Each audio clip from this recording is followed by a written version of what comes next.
اینجا الهادی شادیال است، در شهر کویته هزاره تاون. در اینجا قرار است جوایز مسابقات کتابخوانی احیاگران هویت داده شود. این مسابقه کتابخوانی 3 بار توسط انجمن نجوای قلم برگزار شده که محتویات این دوره از مسابقات شناخت تاریخ هزاره هاست. و همچنان سخنرانانی حضور دارند که درباره وضعیت هزاره ها از گذشته تا حال صحبت می کنند. در ابتدای مراسم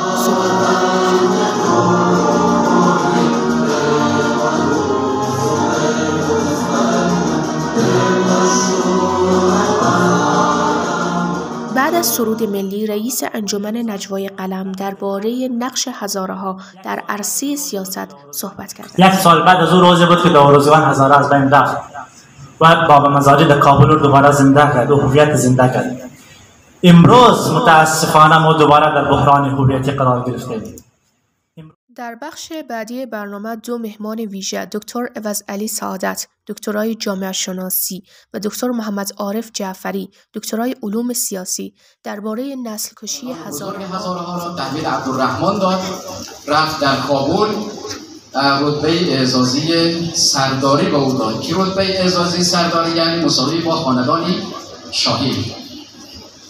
اما تا سال 1270 که هزارجات تقریبا تصرف شده بود، حتی ارزگان به شمول یاغستان، وقتی که سپاه عبدالرحمن عبدالقدوس خان در اینجا مستقر شد، شروع کردن به بی‌ناموسی و تاخت و تاز و انواع و اقسام مالیات. این باعث افتخار است که ما امروز با کسب کنم و یک انگیزه و روحیه برای دیگر برنامه‌های فرهنگی و همچنان راه اندازی گفتمان‌های علمی اینها بسیار نقش سازنده دارند. ما امروز گفتمان علمی داشتیم در رابطه تحت عنوان چرایی نسل کشی هزاره ها و نقش احیاگران هویت.